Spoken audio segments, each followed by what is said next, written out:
네가 촌년이라는 건 변하지 않는 사실이다.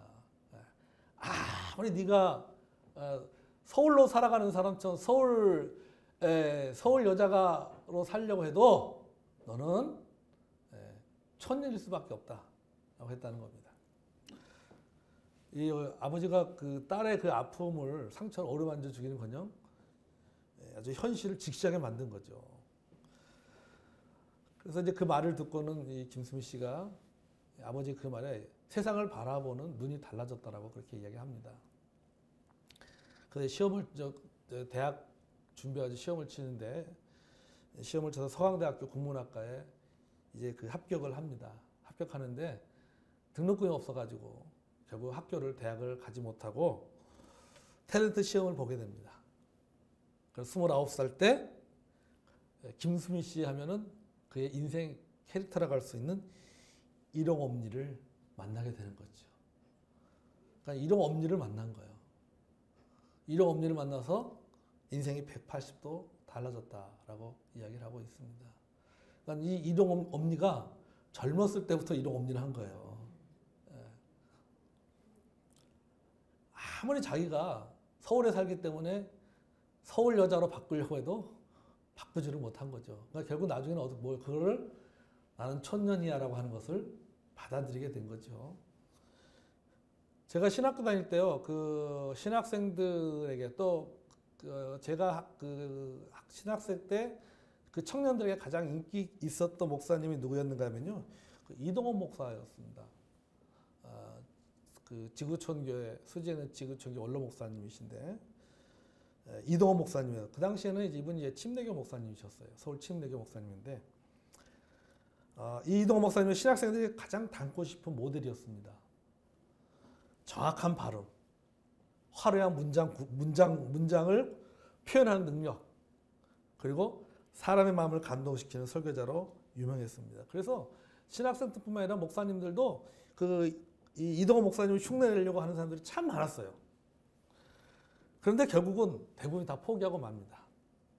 왜? 아무리 흉내 내려고 해도 이동원 목사가 될 수가 없기 때문이에요. 될 수가 없는 거예요. 오히려 더 어색한 거죠. 자기는 이동원 목사가 아닌데 이동원 목사처럼 설교를 하려고 하다 보니까 더 설교가 어색해지는 것입니다. 더 부자연스럽게 되고 오히려 설교하는 것이 더 큰 그 어려움을 겪게 되는 것을 보았습니다. 그러니까 결국 포기해버리고 마는 거죠. 여러분, 이 사람마다 이 부르심의 자리가 다릅니다. 부르심 그대로 바라보면 오늘 설교 제목대로 뭐예요? 사는 법이 달라지는 겁니다. 아멘. 하나님께 나를 어디서 부르셨냐?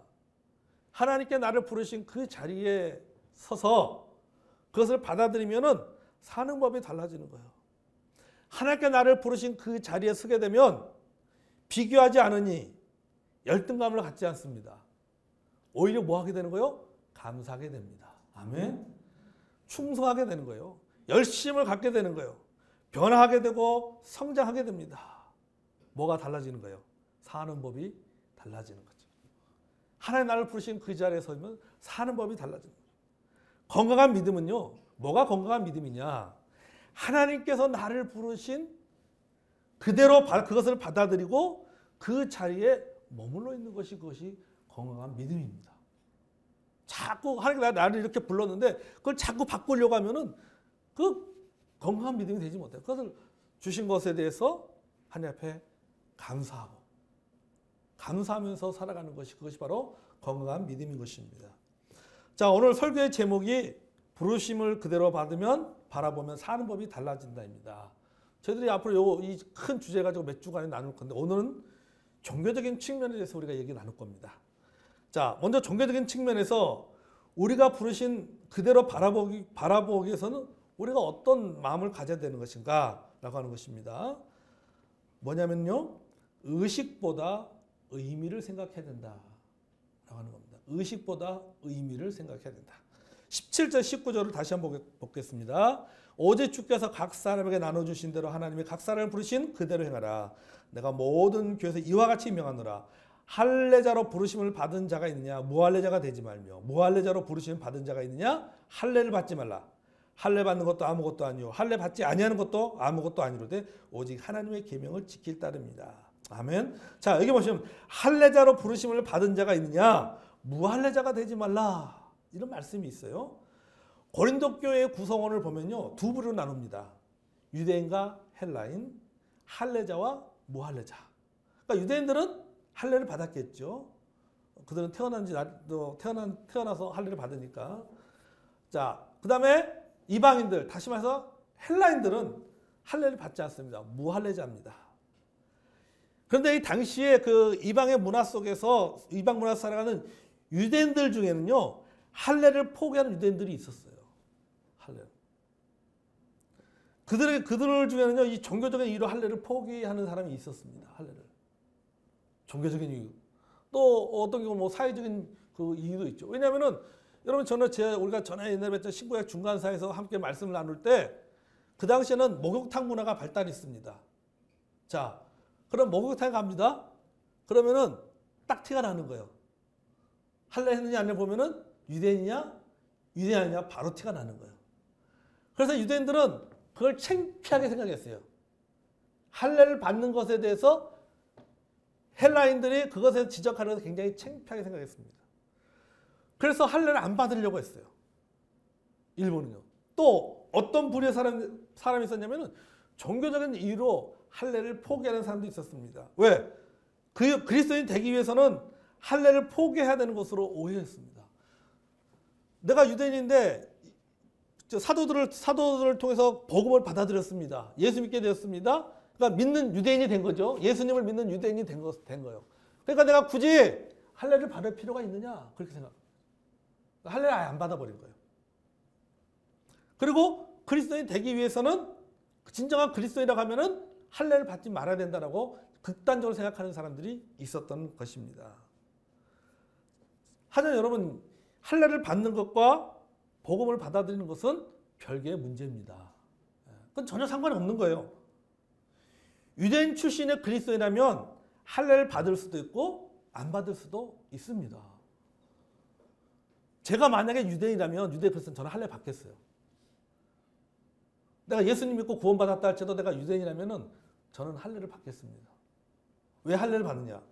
유대인들에게 복음을 전하는데 도움이 되는 것이라면요, 도움이 되는 것이기 때문에 할례를 받겠어요.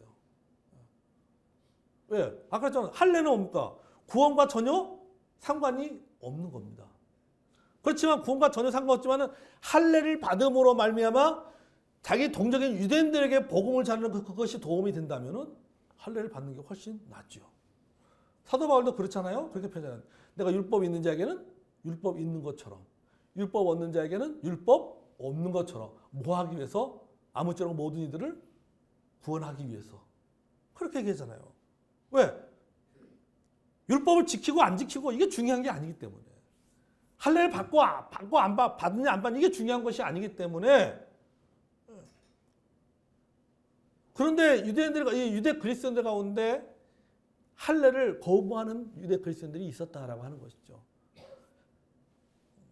당신이 그리스도인이 되려고 하면은 할례를 받으면 안 돼.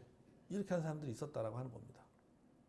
자, 그 다음에 또 보니까 무할례로 부르심을 받은 자가 있느냐? 할례를 받지 말라. 이방인들이요, 유대교로 개종할 때는요, 반드시 유대교 의식에 따라 할례를 받아야 됩니다. 이것은 당시 아주 매우 흔한 일이었습니다. 그런데 이런 사상이 교회 안에도 들어와 있었어요. 그래서 일부에서는요, 이방인들도 할례를 받아야 된다고 생각하는 사람들이 있었습니다. 여러분, 우리 갈라디아 같은 경우에는 갈라디아 교회 같은 경우는 어떻습니까? 할례를 뭐라고 생각합니까? 구원을 받기 위한 하나의 과정이라고 생각했잖아요. 그러니까 그렇게 생각하는 사람들이 있었다라고 하는 것이죠. 그래서 일부러 할례를 받으려고 하는 이방 그리스도인들이 있었습니다. 그런데 바울은 이 두 부류 사람들에게 이렇게 말하고 있죠. 할례를 받는 것도 아무것도 아니요 할례 받지 아니하는 것도 아무것도 아니로되 오직 하나님의 계명을 지킬 따름이니라. 아멘. 자, 유대인들 당신들에게는 할례가 의미가 있지만 이방인들에게 할례는 의미가 없다는 겁니다. 하나님께로 부르심을 받았을 때 하나님께 부르심을 받았을 때 그 당시에 예수 믿고 구원받았을 그 당시에 당신이 유대인으로서 할례를 받지 않는 사람이었다면은 할례를 받으라는 거예요. 할례 받아라. 거부할 필요 없다. 그거 굳이. 하지만 이방인이라면 왜요? 이방인은 할례 받아 안 받아요? 안 받기 때문에 굳이 이방인이 굳이 할례를 받을 필요가 없다라고 하는 겁니다. 그러니까 유대인이라면은 할례 받아. 받을 수도 있고 안 받을 수도 있고. 이방인이란 뭐예요? 할례를 받을 필요가 없다라고 얘기하는 것이죠. 그러니까 할례 의식을 따르느냐 따르지 않느냐 이게 문제가 아니라는 겁니다. 하나님의 계명을 따르냐 따르지 않느냐 이게 문제라고 하는 거예요. 할례 받고 안 받고는 그게 중요한 문제가 아니다라고 하는 겁니다.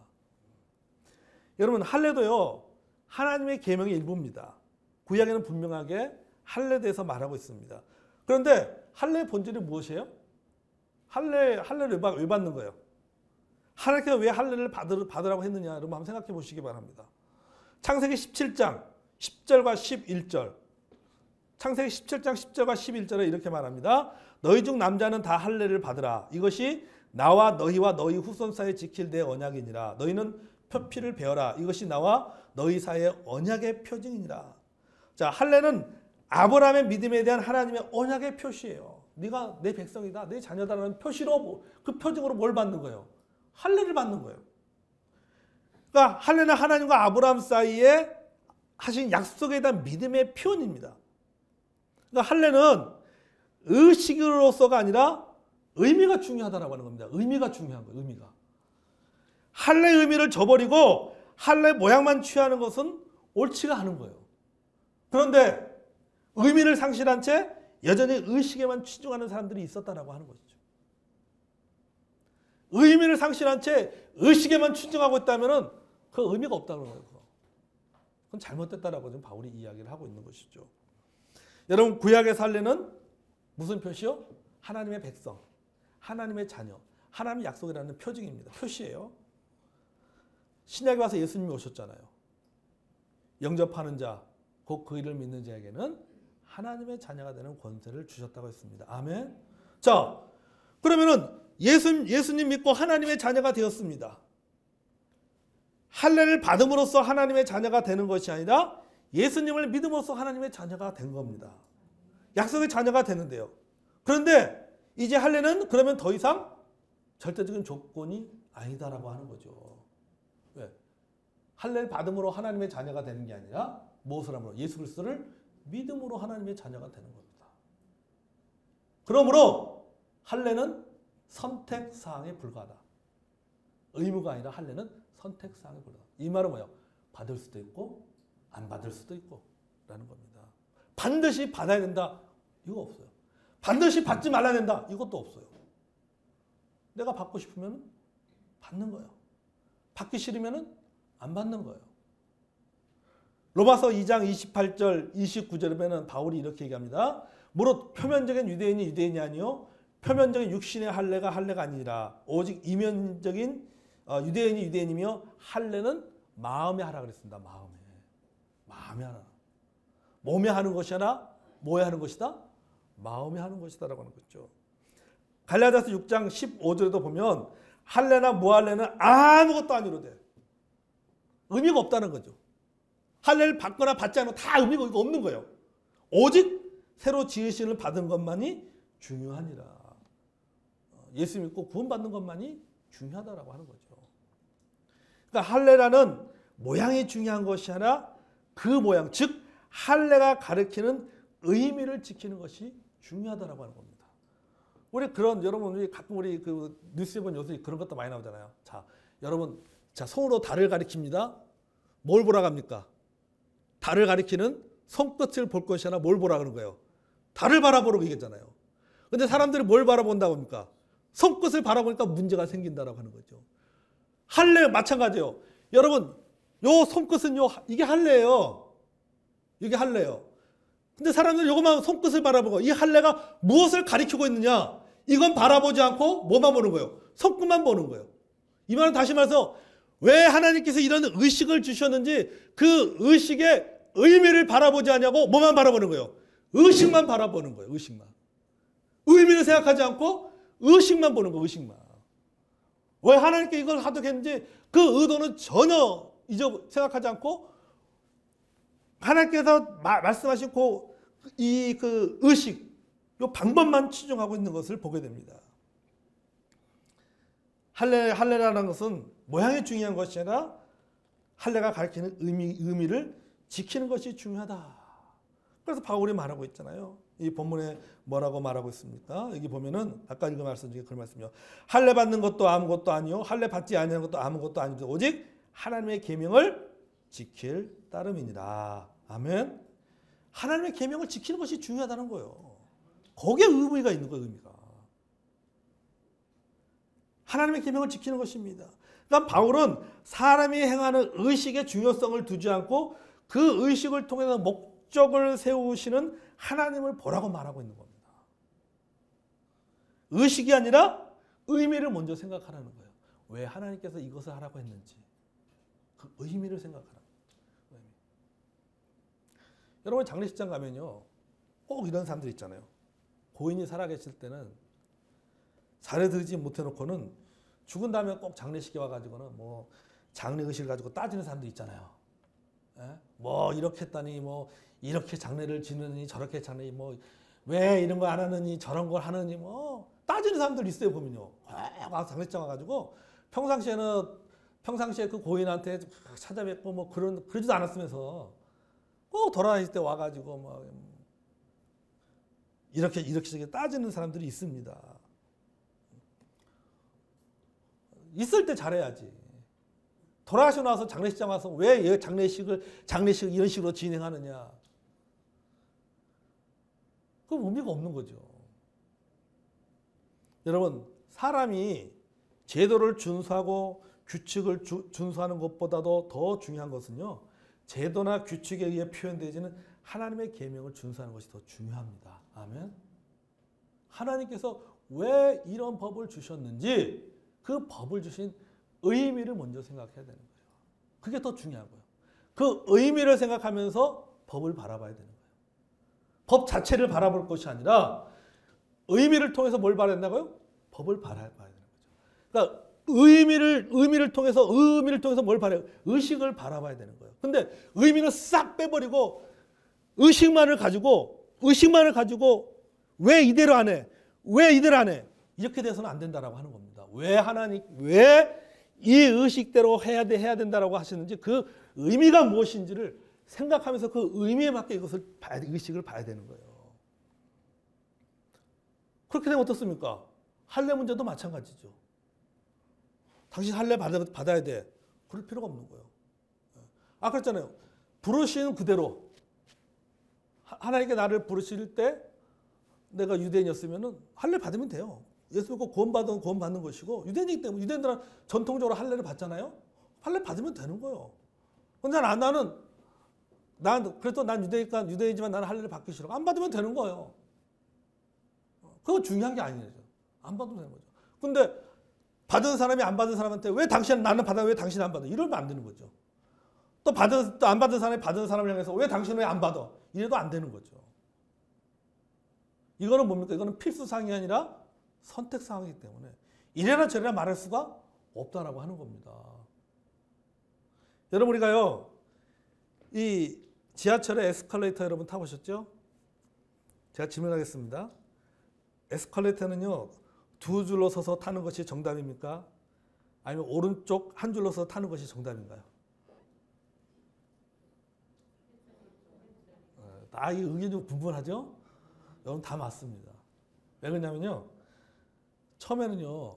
이 바쁜 사람을 배려한다는 그 측면에서 한 줄로 타는 것이 정답이었어요. 한 줄로. 그런데 제가 찾아보니까 2002년부터요. 이 한 줄로 타기 시작했는데 근데 문제가 발생했습니다. 뭐냐면 한 줄로 타기 시작하면서 사고가 10배로 증가하는 거예요. 또 한 줄로 타다 보니까는 에스컬레이터의 무게중심이 한쪽으로 쏠리는 거죠. 한쪽으로 쏠리다 보니까는 고장도 낮아지고 수명도 단축되었습니다. 그래서 2008년 1월 31일을 기점으로 해서냐면 정답이 바뀌었습니다. 두 줄 서기예요. 두 줄 서기. 엘리베이터는 두 줄로 서야 한다. 근데 여러분 보세요. 이렇게 딱 두 줄로 타고 올라갑니다. 바쁜 사람 있잖아요. 그런데 앞에 사람이 딱 서 있어. 뭐예요?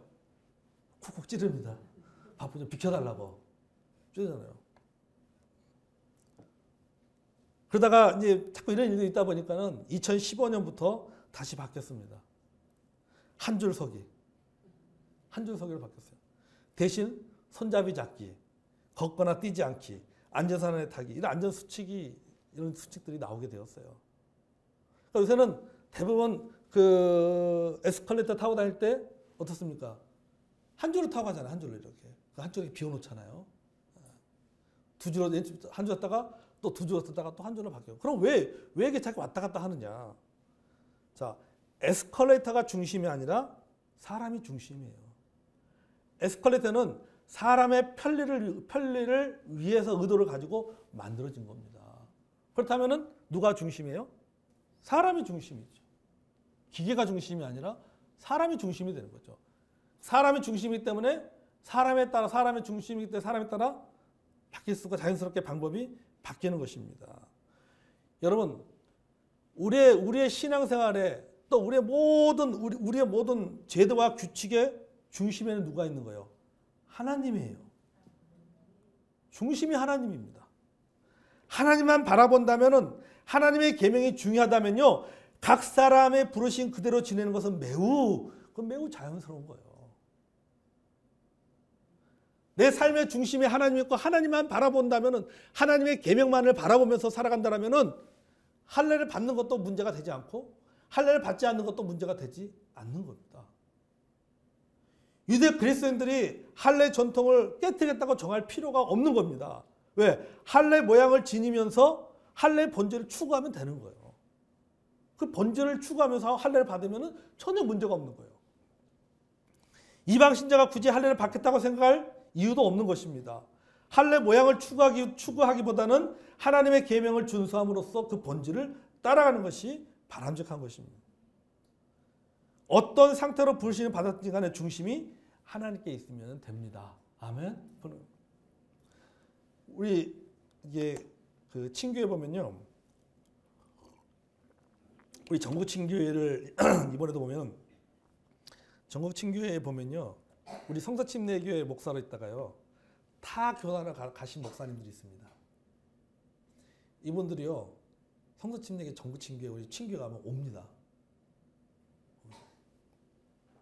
왜 올까요? 외롭거든. 그 와요 다시. 그러니까 적은 저쪽에 두고 장로교에 적을 두고 뭐 기침에 적을 두고 또 동시에 또 우리 성서침 목사님들하고 와서 교제하고 그렇게 합니다. 왜냐하면요, 그런데 한 얘기가 있어요. 간판 바꾼다고 해서 교단 옮긴다고 해서 침례교의 핏줄이 바뀌는 게 아니에요. 안 바뀌는 거예요.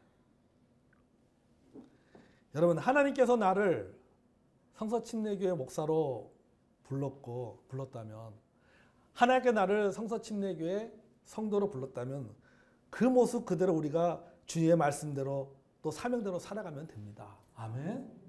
살아가면 되는 거예요. 다른 거 생각할 필요가 없는 거예요.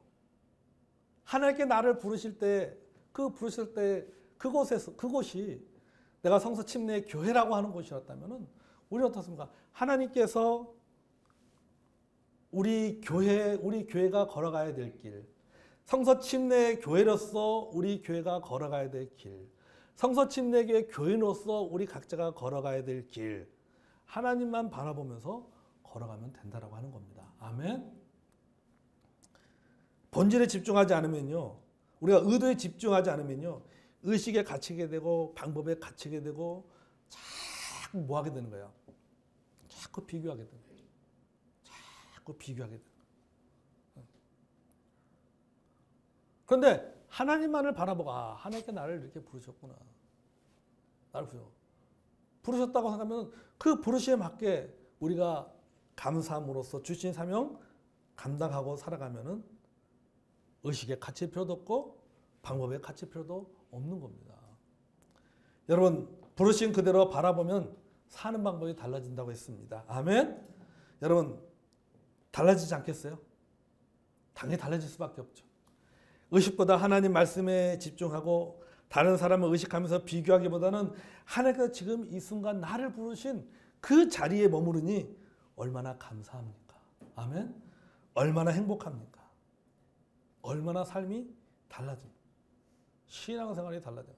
지난주에 저는 전국 친구였고 사모가 2박 3일 동안 서울에 있는 사모 리조이스 거기에 갔다 왔잖아요. 갔다 와서 저한테 한 얘기가 각 모든 교파를 초서해 여러 사모님들 다 만나잖아요.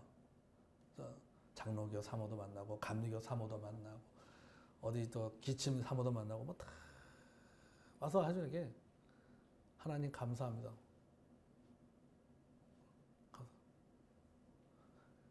그러니까 이 뭐냐면 이 성서 침례교 이 사모가 된 게 얼마나 감사한지, 연산 성서 침례교 사모가 된 것이 얼마나 감사한지 모릅니다. 저한테 그 얘기했어요. 그죠? 그거 제가 그때 얘기하는데요. 지금 얘기해주고 싶은 거 있어요. 남편 잘 만난 줄 알아요.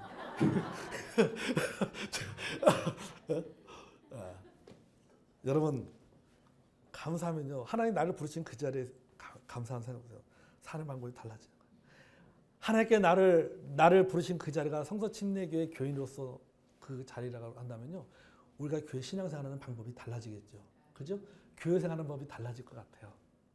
사역하는 것이 달라질 것 같아요. 우리 가정적으로 하나님께서 나를 부르셨다. 하나님께 우리 가정을 이렇게 부르고 우리 자녀들 이렇게 불렀다라고 하면은 그걸 생각한다면은 가정을 바라보고 가족들을 바라보는 눈이 달라지는 거죠. 뭐 하게 되겠어요? 감사하게 되는 거죠. 남편에게 감사하고 아내에게 감사하고 자녀들에게 감사하고 가족에게 감사하게 될 줄로 믿습니다. 아멘. 자, 따라오겠습니다. 부르신 그대로 바라보면 사는 법이 달라진다.